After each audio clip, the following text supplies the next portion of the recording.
안녕하세요. 오늘은 소방설비기사 기계분야 제2과목 소방유체역학 21번 문제부터 40번 문제까지 총 20문제를 쭉 훑어볼 거예요.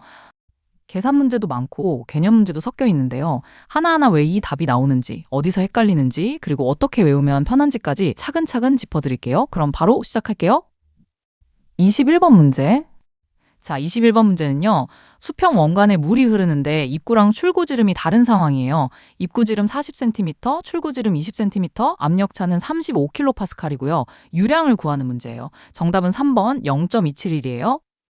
왜 정답일까요? 연속 방정식, 그러니까 V1 곱하기 A1은 V2 곱하기 A2라는 식을 쓰는데요. 지름비가 40대 20이니까 면적비는 4대 1이 돼요. 그래서 V2는 V1의 4배가 되죠. 이걸 수평관 베르노이식에 대입하면 V1이 약 2.16m/초로 나오고 여기에 면적을 곱하면 유량이 0.271 세제곱미터/초가 나와요. 헷갈리는 이유는요. 지름비를 그대로 속도비로 써버리거나 압력 단위를 잘못 환산했을 때 다른 답들이 나오거든요. 더 알아볼 점은 수평 원관이라서 위치 수도항이 사라지니까 압력 수도 차이랑 속도 수도 차이만 놓고 계산하면 훨씬 간단해진다는 거예요.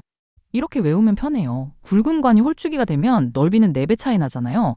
좁은 문으로 가려면 4배 뛰어야지 하고 연속 방정식이 소리치니까 베르노이 아저씨가 압력차로 답을 뿅 계산해준다. 이렇게 기억하시면 돼요. 이제 이 문제의 핵심 키워드 3개를 살펴볼게요. 1위는 연속 방정식이에요. 물호스 끝을 손가락으로 살짝 막으면 물이 더 세게 뿜어져 나가잖아요. 관이 좁아지면 그만큼 속도가 빨라진다는 게 바로 이 연속 방정식이에요.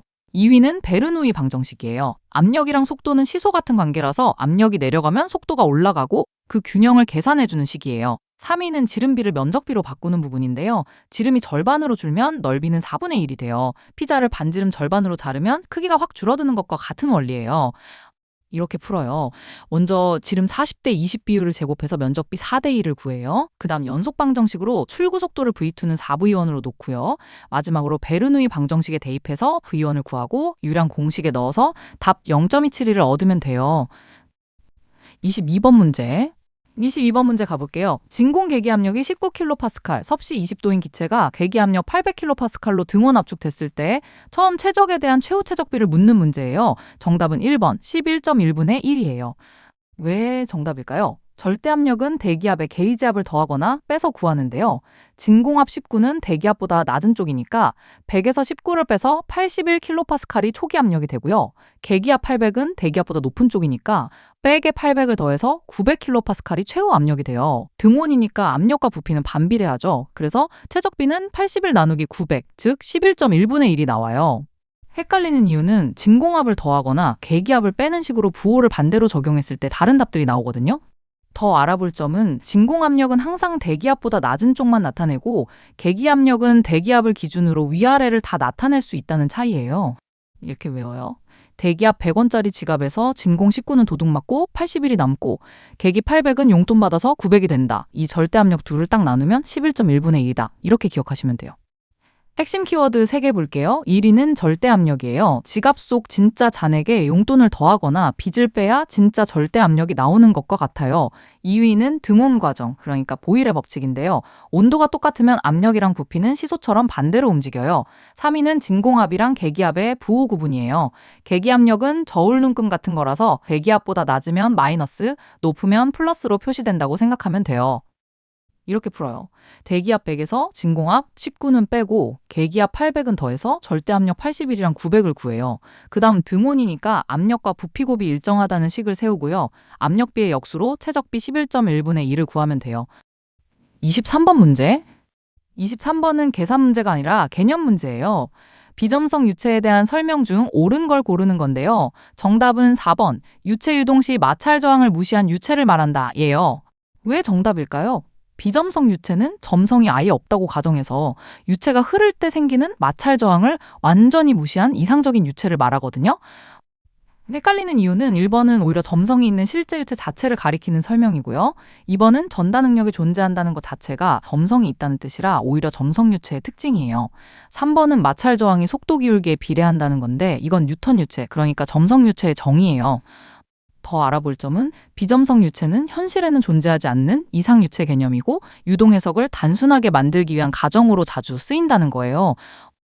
이렇게 외워요. 비점성의 비는 안개비가 아니라 부정의 비예요. 끈적한 점성을 싹 지워버려서 마찰 저항 무시. 이렇게 기억하시면 돼요. 핵심 키워드 3개 볼게요. 1위는 비점성 유체, 그러니까 마찰 저항 무시라는 개념이에요. 매끄러운 미끄럼틀처럼 마찰이 하나도 없다고 가정하는 유체예요. 2위는 점성이랑 전다 능력이에요. 꿀처럼 끈적한 유체는 흐를 때 저항이 생기는데 이게 있으면 점성 유체고 비점성이랑은 정반대예요. 3위는 뉴턴 유체인데 속도가 빨라질수록 저항도 비례해서 커지는 유체예요. 물이나 공기가 여기에 해당돼요. 이렇게 풀어요. 먼저 보기마다 점성이 있는지 없는지 구분해요. 그 다음 전다 능력이나 속도 기울기 비례 얘기가 나오면 뉴턴 유체, 그러니까 점성 유체의 특징임을 알아채고요. 마지막으로 마찰 저항을 완전히 무시한다는 설명만 비점성 유체로 고르면 돼요. 24번 문제.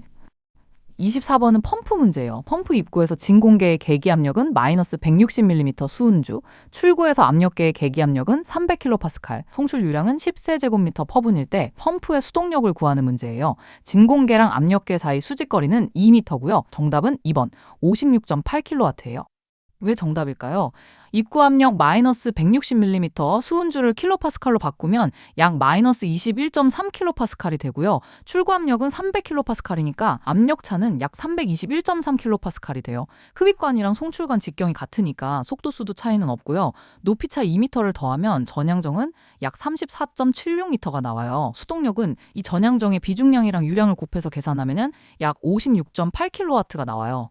헷갈리는 이유는 밀리미터 수은주를 킬로파스칼로 환산하는 걸 빠뜨리거나 높이차 2m를 빼먹거나 유량 단위를 세제곱미터 퍼분해서 세제곱미터 퍼초로 바꾸는 걸 잘못했을 때 다른 답들이 나와요. 더 알아볼 점은 진공계는 음의 게이지압, 압력계는 양의 게이지압이라는 부호 구분이 핵심이고요. 직경이 같으면 속도 수도항은 항상 상쇄된다는 것도 기억해두면 좋아요. 이렇게 외워요. 입구는 마이너스 빛, 그러니까 마이너스 160mm 수은주고요. 출구는 플러스 보너스 300kPa이에요. 빛 갚고 보너스 받으면 압력차가 뿅 나오고 계단 2m 올라가서 수동력 56.8kW가 완성된다. 이렇게 기억하시면 돼요. 핵심 키워드 3개 볼게요. 1위는 전향정이에요. 압력 수도랑 위치 수도를 더한 펌프가 물을 얼마나 높이 밀어 올리는지를 나타내는 총 높이예요. 2위는 밀리미터 수은주를 킬로파스칼로 바꾸는 단위 환산이에요. 인치를 센티미터로 바꾸는 것과 같은 이치예요. 3위는 속도 수도 상쇄인데요. 입구랑 출구 간의 굵기가 같으면 속도도 똑같아져서 속도 수도항은 계산해서 그냥 사라져요. 이렇게 풀어요. 먼저 마이너스 160mm 수은주를 킬로파스칼로 환산해서 300kPa과의 압력차를 구해요. 그 다음 직경이 같으니까 속도 수도를 0으로 지우고요. 마지막으로 높이차 2m를 더해서 전향정을 구하고 비중량 곱하기 유량 곱하기 전향정으로 수동력 56.8kW를 얻으면 돼요. 25번 문제. 25번은 간단한 계산 문제예요. 10kW짜리 전열기를 2시간 사용했을 때 전발 열량을 구하는 건데요. 정답은 4번 72,000kJ이에요. 왜 정답일까요? 10kW는 10kJ 퍼초와 같고요. 2시간은 7,200초예요. 그래서 전발 열량은 10 곱하기 7,200, 72,000kJ이 나와요. 헷갈리는 이유는 시간을 초로 바꾸지 않고 분 단위로 계산하는 등 단위 환산 중간에 실수했을 때 다른 답들이 나와요. 더 알아볼 점은 전열기가 소비한 전력은 저항에서 거의 전부 열로 바뀐다고 보기 때문에 전력량을 곧바로 발열량으로 계산할 수 있다는 거예요. 이렇게 외워요. 10kW 아저씨가 2시간, 그러니까 7,200초 동안 쉬지 않고 10씩 곱하기 하면 72,000kJ이 뿅 나온다. 이렇게 기억하시면 돼요. 핵심 키워드 3개 볼게요. 1위는 시간을 초로 바꾸는 단위 환산이에요. 매분이라는 표현을 그대로 쓰면 안 되고 시계를 초 단위로 다시 읽는 것처럼 바꿔야 해요. 2위는 킬로와트는 킬로줄 퍼세크와 같다는 관계인데요. 시급처럼 단위 시간당 얼마씩 일하는지를 나타내는 값이에요. 3위는 전발 열량은 전력 곱하기 시간이라는 관계예요. 이렇게 풀어요. 먼저 2시간을 7,200초로 바꿔요. 그 다음 10kW는 10kJ 퍼세크라는 걸 확인하고요. 마지막으로 10 곱하기 7,200을 계산해서 전발 열량 72,000kJ를 구하면 돼요. 26번 문제. 26번은 노즐에서 물이 분출되는 문제예요. 수직으로 세워진 노즐에서 물이 15m 퍼초 속도로 뿜어 올려질 때 마찰 손실이 없다면 물이 얼마나 올라가는지 묻는 문제인데요. 정답은 4번 11.5m예요. 왜 정답일까요? 마찰 손실이 없으니까 운동 에너지가 전부 위치 에너지로 바뀐다고 보고 속도 수도 공식에 대입하면 15의 제곱, 그러니까 225를 2지 곱하기, 그러니까 19.62로 나누면 약 11.5m가 나와요. 헷갈리는 이유는 중력과 속도를 잘못 대입하거나 속도를 제곱하지 않고 계산했을 때 다른 답들이 나와요. 더 알아볼 점은 문제에 나온 물 온도 30도랑 공기 온도 15도는 이 계산이랑 상관없는 함정 정보라는 거예요. 이렇게 외워요. 속도 15가 하늘로 부응하고 올라갔는데 15의 제곱 225를 2지 19.62로 나누면 11.5m가 뿅 나온다. 온도는 그냥 지나가는 행인일 뿐이다. 이렇게 기억하시면 돼요. 핵심 키워드 3개 볼게요. 1위는 에너지 보존, 그러니까 마찰 손실이 없다는 조건이에요. 그네를 밀 때 저항이 없으면 처음 준 힘 그대로 최고 높이까지 올라가는 것과 같아요. 2위는 속도수도 공식인데요. 속도를 높이로 바꿔주는 공식이에요. 3위는 함정 정보인데요. 물 온도랑 공기 온도는 이 계산과 상관없는 낚시성 정보예요. 이렇게 풀어요. 먼저 마찰 손실이 없다는 조건으로 에너지 보존을 적용해요. 그 다음 속도수도 공식의 속도 15를 대입하고요. 마지막으로 온도 정보는 무시하고 계산해서 11.5m를 구하면 돼요. 27번 문제. 27번은 열기관 문제예요. 매분당 1000kJ의 열을 공급하는 열기관의 출력이 6kW일 때 열 효율을 구하는 문제인데요. 정답은 1번 3.6%예요. 왜 정답일까요? 매분 1000kJ는 60으로 나누면 약 166.7kW가 입력이 되고요. 출력은 6kW니까 효율은 6을 166.7로 나누고 백을 곱하면 약 3.6%가 나와요. 헷갈리는 이유는 분을 초로 바꾸는 걸 빠뜨리거나 입력이랑 출력을 반대로 나눴을 때 다른 답들이 나와요. 더 알아볼 점은 열 효율은 언제나 쓸모있는 출력 나누기 공급된 입력으로 정의되고 단위를 반드시 킬로와트 기준으로 통일해야 정확한 값이 나온다는 거예요. 이렇게 외워요. 매분 1000kJ짜리 폭탄 같은 열이 쏟아지는데 60으로 나누면 초당 166.7kW예요. 진짜 일한 건 겨우 6kW. 그래서 6 나누기 166.7은 3.6%. 완전 헛수고 열기관이다. 이렇게 기억하시면 돼요. 핵심 키워드 3개 볼게요. 1위는 분을 초로 바꾸는 단위 환산이에요. 매분이라는 표현을 그대로 쓰면 안 되고 60으로 나눠서 매초, 그러니까 킬로와트 단위로 맞춰야 해요. 2위는 열효율은 출력 나누기 입력이라는 정의예요. 용돈에서 실제로 쓴 돈의 비율을 구하는 것과 같아요. 3위는 입력 동력, 그러니까 공급열인데요. 열기관에 쏟아부은 총 에너지를 말해요. 이렇게 풀어요. 먼저 매분 1000kJ를 60으로 나눠서 입력 166.7kW로 바꿔요. 그 다음 출력 6kW를 확인하고요. 마지막으로 6 나누기 166.7 곱하기 100으로 열효율 3.6%를 구하면 돼요. 28번 문제. 28번 가스탱크 문제예요. 단단한 가스탱크에 섭씨 10도, 500kPa의 공기 10kg이 채워져 있는데 온도가 37도로 올라가면 압력 증가량이 얼마인지 묻는 문제예요. 정답은 2번 48kPa이에요. 왜 정답일까요? 부피가 일정한 정적 과정이니까 압력을 온도로 나눈 값이 일정하다는 법칙을 써요. 섭씨 10도는 절대 온도로 283켈빈, 37도는 310켈빈이 되는데요. 이 비율로 계산하면 최종 압력은 약 547.7kPa이 되고 증가량은 약 48kPa이 나와요. 헷갈리는 이유는 온도를 섭씨 그대로 대입하고 절대 온도로 바꾸지 않았을 때 다른 답들이 나와요. 더 알아볼 점은 단단한 탱크라는 표현 자체가 부피가 일정한 정적 과정이라는 신호이고 온도는 반드시 절대 온도, 그러니까 켈빈으로 바꿔서 계산해야 한다는 거예요. 이렇게 외워요. 단단한 깡통 같은 가스탱크는 절대 안 늘어나요. 온도가 283켈빈에서 310켈빈으로 오르면 압력도 비례해서 뿅 오르는데 계산해보면 48kPa이 늘어난다. 등적 과정은 완전 정직하다. 이렇게 기억하시면 돼요. 핵심 키워드 3개 볼게요. 1위는 정적 과정, 그러니까 부피가 일정하다는 개념이에요. 단단한 깡통처럼 탱크가 늘어나지 않으니까 부피는 항상 그대로예요. 2위는 절대 온도 변환인데요. 섭씨 온도를 그대로 쓰면 안 되고 273을 더해서 켈빈으로 바꿔야 해요. 3위는 게이르삭 법칙, 그러니까 압력과 온도가 비례한다는 법칙이에요. 이렇게 풀어요. 먼저 단단한 탱크니까 부피 일정, 정적 과정임을 확인해요. 그 다음 10도랑 37도를 283켈빈이랑 310켈빈으로 바꾸고요.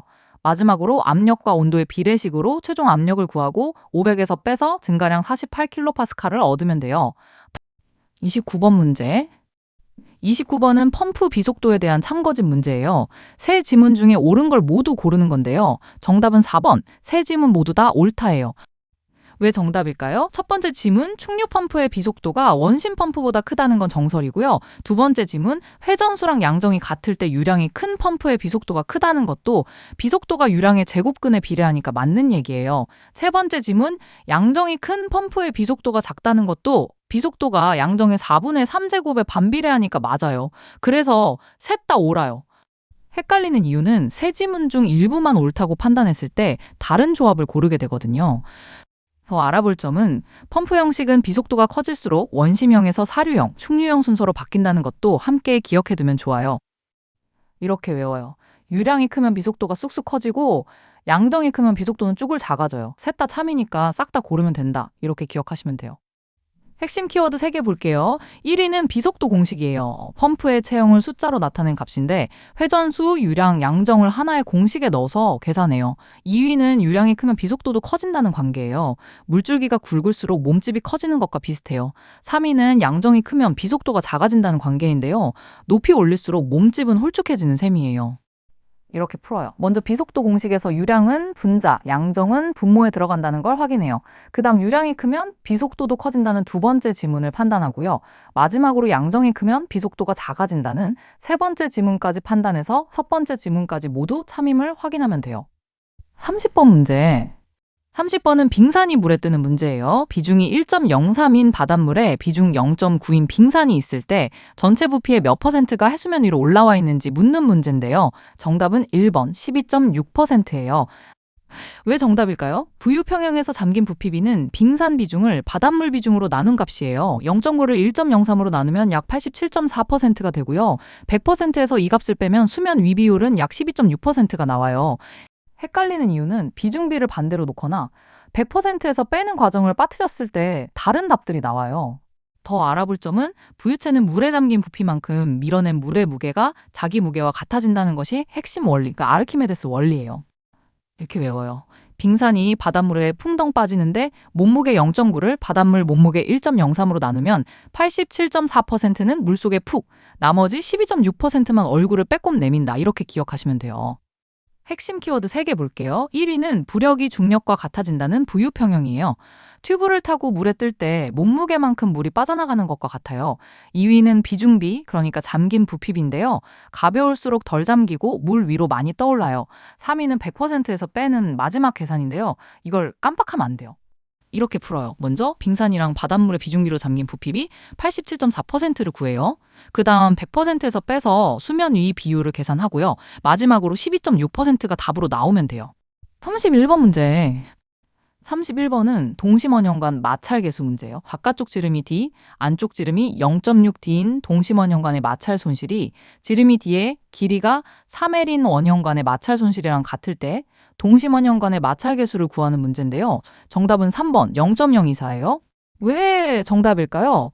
동심원형관의 수력 직경은 D 빼기 0.6D, 그러니까 0.4D가 돼요. 원형관 손실이랑 동심원형관 손실을 같다고 놓고 정리하면 동심원형관의 마찰계수는 0.024가 나와요. 헷갈리는 이유는 수력 직경을 D나 0.6D로 잘못 놓거나 길이 3L을 반영하지 않고 계산했을 때 다른 답들이 나와요. 더 알아볼 점은 동심원형관처럼 틈새로 흐르는 관은 수력 직경이 바깥 지름 빼기 안쪽 지름이라는 공식을 쓴다는 걸 기억해두면 좋아요. 이렇게 외워요. 틈새관 수력 직경은 D 빼기 0.6D, 그러니까 0.4D예요. 손실 두 개를 저울에 올려서 똑같이 맞추면 0.024가 뿅 등장한다. 이렇게 기억하시면 돼요. 핵심 키워드 3개 볼게요. 1위는 수력 직경이에요. 도넛 모양처럼 가운데가 뚫린 관은 지름 하나로 못 재니까 바깥 지름에서 안쪽 지름을 뺀 값을 대신 써요. 2위는 마찰 손실식인데요. 관이 길수록 좁을수록 손실이 커진다는 걸 계산해주는 식이에요. 3위는 손실이 같다는 조건, 그러니까 등식을 세우는 부분이에요. 저울 양쪽에 같은 무게를 올린 것과 같아요. 이렇게 풀어요. 먼저 동심원형관의 수력직경 0.4D를 구해요. 그 다음 두 관의 마찰 손실식을 각각 세우고요. 마지막으로 두 손실을 같다고 놓고 풀어서 마찰계수 0.024를 구하면 돼요. 그리고 이 문제는 쉬운 설명 카드도 만들어 드렸었죠. 두 개의 둥근 관이 겹쳐 있다고 생각하시면 돼요. 바깥쪽 관 지름이 D이고 그 안에 더 작은 관이 들어있어서 물은 두 관 사이에 좁은 틈으로만 흐르는 거예요. 이렇게 틈새로 흐르는 관은 지름 하나로 딱 계산할 수 없어서 수력직경이라는 값을 대신 쓰는데 간단히 바깥 지름에서 안쪽 지름을 뺀 값이라고 보시면 돼요. 두 마찰 손실이 같다는 조건 하나만 잘 세우면은 술술 풀리는 문제였어요. 32번 문제. 32번은 물방울 내부 압력 문제예요. 물방울의 반경이 R, 외부 압력이 P형일 때 물방울 내부 압력을 구하는 문제인데요. 정답은 1번. P는 P형 더하기 2시그마 나누기 R이에요. 왜 정답일까요? 물방울은 표면이 하나뿐인 액체 방울이라서 표면 장력에 의한 내부 초과 압력은 이 시그마 나누기 R로 정해져요. 그래서 내부 압력은 P형에 이 시그마 나누기 R을 더한 값이 나와요.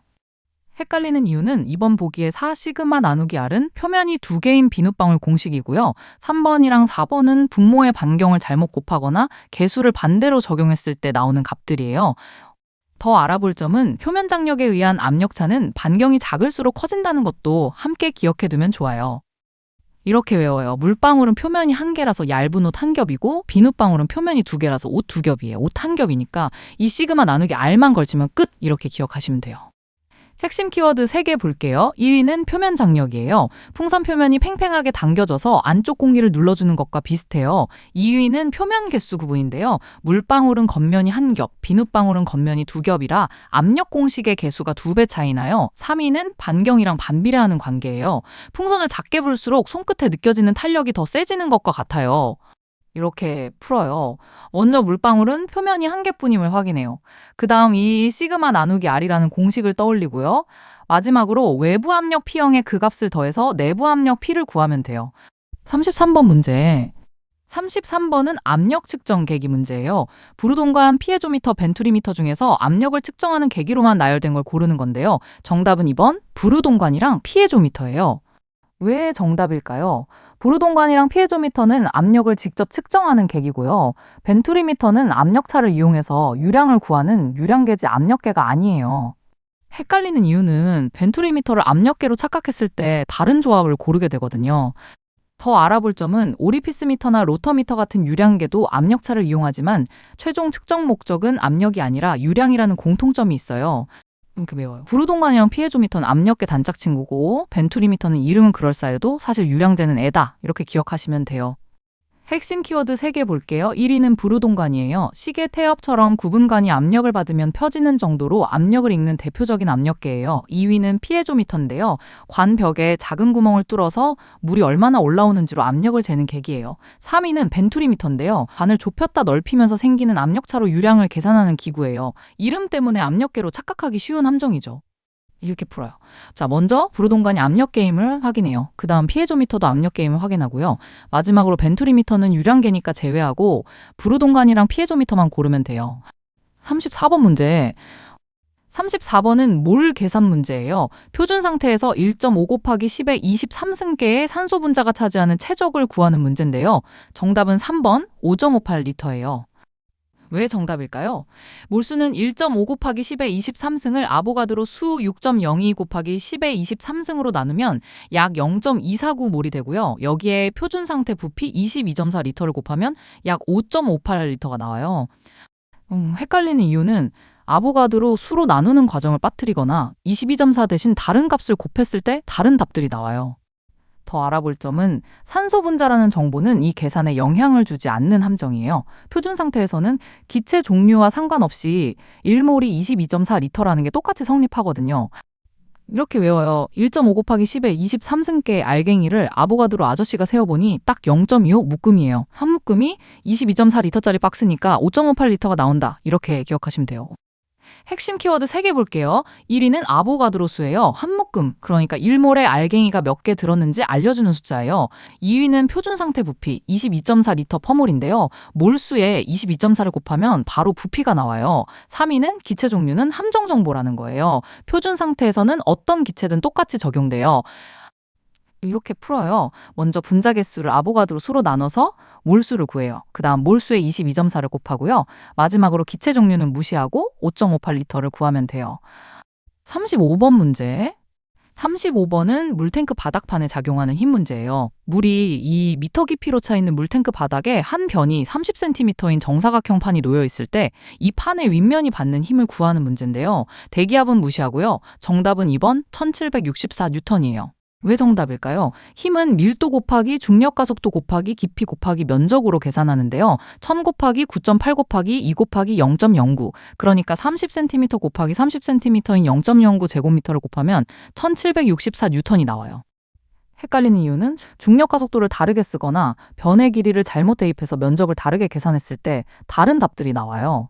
더 알아볼 점은 판이 바닥, 그러니까 수평면에 놓여 있으면 판의 모든 지점에서 압력이 똑같아서 평균 압력이랑 최대 압력, 최소 압력이 다 같아진다는 거예요.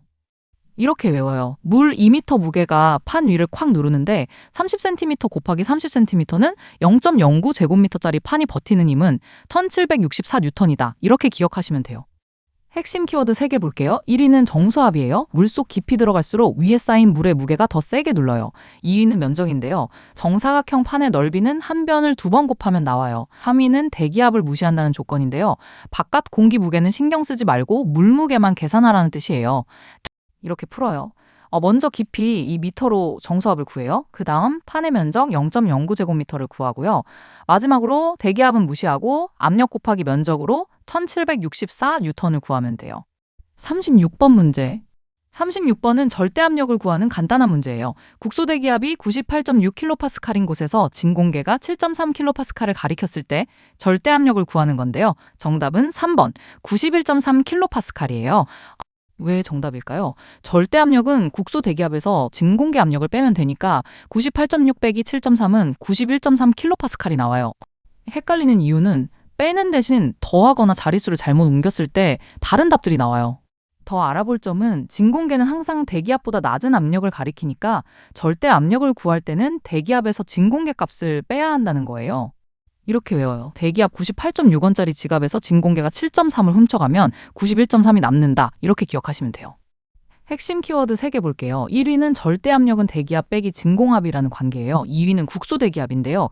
그 장소의 기준 압력이자 계산의 출발점이에요. 3위는 진공계인데요. 대기압보다 낮은 쪽을 가리키니까 빼는 방향으로 계산해야 해요. 이렇게 풀어요. 먼저 국소대기압 98.6을 기준값으로 확인해요. 그 다음 진공계값 7.3은 빼야 하는 값임을 확인하고요. 마지막으로 98.6 빼기 7.3으로 절대압력 91.3을 구하면 돼요. 37번 문제. 37번은 두 제트가 평판에 부딪히는 문제예요. 지름의 비가 1대2인 두 원형 물제트가 정지한 수직 평판의 양쪽에 부딪혀서 평형을 이룰 때 분출 속도의 비를 구하는 문제인데요. 정답은 2번 2대1이에요. 왜 정답일까요? 두 제트가 평판을 미는 힘이 같아야 평형이 되는데 이 힘은 밀도 곱하기 면적 곱하기 속도의 제곱으로 계산돼요. 지름비가 1대2니까 면적비는 1대4가 되고요. 힘이 같아지려면 속도의 제곱비가 4대1이 돼야 하니까 속도비는 2의 1이 나와요.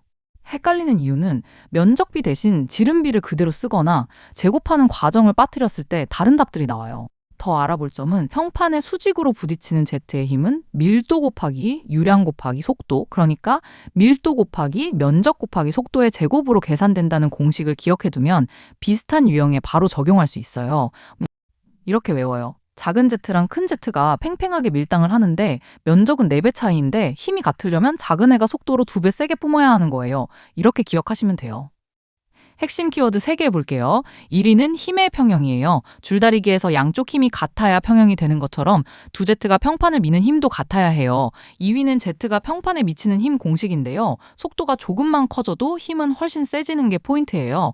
3위는 지름비를 면적비로 바꾸는 부분인데요. 지름이 2배 차이 나면 면적은 4배 차이 나요. 이렇게 풀어요. 먼저 두 제트의 힘이 같다는 평형 조건을 세워요. 그 다음 지름비 1대2로 면적비 1대4를 구하고요. 마지막으로 힘 공식에 대입해서 속도비 2대2를 구하면 돼요. 38번 문제. 38번은 동점 성계수 문제예요. 점성계수 0.18 뉴턴 세크 퍼 제곱미터, 비중 0.8인 유체의 동점 성계수를 구하는 문제인데요. 정답은 4번 2.25 스톡스예요. 왜 정답일까요? 비중 0.8에 1000을 곱하면 밀도는 800kg 퍼 세제곱미터가 되고요. 동점 성계수는 점성계수를 밀도로 나눈 값이니까 0.18을 800으로 나누면 2.25 곱하기 10에 마이너스 4승 제곱미터 퍼 세크가 나와요. 이걸 스톡스 단위로 바꾸면 2.25 스톡스가 돼요. 헷갈리는 이유는 비중을 밀도로 바로 쓰거나, 다시 말해서 1000을 안 곱하거나 단위를 스톡스로 바꾸지 않고 제곱미터 퍼 세크로 착각했을 때 다른 답들이 나와요. 더 알아볼 점은 점성계수는 유체 자체의 끈적임을 나타내고 동점성계수는 밀도까지 고려한 값이라는 차이를 기억해두면 좋아요. 이렇게 외워요. 점성 0.18을 무게 800, 그러니까 비중 0.8 곱하기 1000으로 나누면 0.00025가 나오는데 이걸 스톡스 단위로 바꾸면 2.25 스톡스가 짠 나온다. 이렇게 기억하시면 돼요. 핵심 키워드 3개 볼게요. 1위는 동점 성계수, 점성계수를 밀도로 나눈 값이에요. 같은 끈적임이라도 가벼운 액체일수록 동점 성계수는 더 커져요. 2위는 비중을 밀도로 바꾸는 변환인데요. 진짜 밀도를 구하려면 1000을 곱해야 해요. 3위는 스톡스 단위 환산인데요. 제곱미터 퍼세크 값에서 자릿수 4개만 옮기면 스톡스가 돼요. 이렇게 풀어요. 먼저 비중 0.8에 1000을 곱해서 밀도 800kg per 세제곱미터를 구해요. 그 다음 점성계수를 밀도로 나눠서 2.25 곱하기 10의 마이너스 4승제곱미터 per sec를 구하고요. 마지막으로 이걸 스톡스 단위로 바꿔서 2.25 스톡스를 얻으면 돼요. 39번 문제. 39번은 피토정학과 문제예요. 액죽의 눈금알이 200mm일 때 어떤 지점에서의 유속을 구하는 문제인데요. 수은의 비중은 13.6이고요. 정답은 2번 7.03m per 초예요. 왜 정답일까요? 피토정학관 유속 공식에 수은이랑 물의 비중차 12.6, 중력 가속도, 눈금 0.2m를 대입하면 뿌리 안에 49.39가 들어가고 이걸 루트 씌우면 약 7.03m per 초가 나와요. 헷갈리는 이유는 비중차 대신 비중 자체를 넣거나 이지를 빠뜨렸을 때 다른 답들이 나와요. 더 알아볼 점은 피토정학과는 유속이랑 정압을 동시에 측정해서 그 차이, 그러니까 동압으로 속도를 구하는 계기라는 게 핵심이에요. 이렇게 외워요. 수은 13.6이 물 1보다 무거운 만큼만 챙겨서 12.6이 되는데 이지 곱하기 R 곱하고 뿌리 씌우면 7.03m per 초가 뿅 나온다. 이렇게 기억하시면 돼요. 핵심 키워드 3개 볼게요. 1위는 피토정학관 유속 공식이에요. 액죽의 눈금 사이로 속도를 알아내는 도구예요. 2위는 비중차인데요. 수은은 물보다 훨씬 무거워서 그 무게 차이만큼이 실제로 속도를 만드는 힘이 돼요. 3위는 액죽의 눈금 알을 미터 단위로 바꾸는 부분이에요. 200mm는 0.2m로 바꿔야 계산이 맞아요. 이렇게 풀어요. 먼저 수은이랑 물의 비중차 12.6을 구해요. 그 다음 눈금알을 0.2m로 바꾸고요. 마지막으로 공식에 대입해서 7.03m per 초를 구하면 돼요. 40번 문제. 자, 이제 마지막 40번 문제예요. 원관에서 길이가 2배, 속도가 2배가 되면 손실수도는 원래 몇 배가 되는지 묻는 문제인데요. 완전 발달 난류 유동이고 관마찰 개수는 일정하다고 가정해요. 정답은 4번 8배예요. 왜 정답일까요? 손실수두는 관마찰계수랑 관지름이 고정이라면 길이랑 속도의 제곱에 비례해요. 길이가 2배, 속도가 2배니까 제곱하면 4배가 되고 이 둘을 곱하면 2 곱하기 4, 8배가 나와요. 헷갈리는 이유는 속도를 제곱하지 않고 그냥 곱하거나 길이 배율을 빠뜨렸을 때 다른 답들이 나와요. 더 알아볼 점은 완전 발달 난류 유동에서는 관마찰 개수가 레이놀즈 수와 거의 무관하게 일정하다고 가정하기 때문에 이런 비례식 계산이 가능하다는 거예요. 이렇게 외워요. 길이 2배, 속도 2배인데 속도는 제곱해서 4배가 되니까 2 곱하기 4는 8배, 손실수도가 폭발한다. 이렇게 기억하시면 돼요. 핵심 키워드 3개 볼게요. 1위는 다르시 바이스바흐 손실식이에요. 관이 길수록 속도가 빠를수록 손실이 커진다는 걸 한 줄로 정리한 식이에요. 2위는 속도의 제곱 관계인데요. 속도가 2배면 손실은 4배, 3배면 9배로 훌쩍 뛰어요. 3위는 길이 비례 관계인데요. 관이 2배 길어지면 손실도 2배가 돼요. 이렇게 풀어요. 먼저 손실수두가 길이랑 속도의 제곱의 비례함을 확인해요. 그 다음 길이 2배를 반영하고요. 마지막으로 속도 2배를 제곱해서 4배로 반영하고 2 곱하기 4는 8배를 구하면 돼요. 자, 이렇게 21번부터 40번까지 소방유체역학 20문제를 다 훑어봤어요. 압력 변환하는 문제, 펌프 동력 계산하는 문제, 그리고 개념 이해하는 문제까지 골고루 나왔는데요. 오늘 다룬 공식이랑 암기법 잘 기억해 두시면 실전에서도 훨씬 수월하실 거예요. 오늘도 한 문제 한 문제 합격까지 한 걸음 더 가까워지셨어요. 다음 시간에 또 만나요.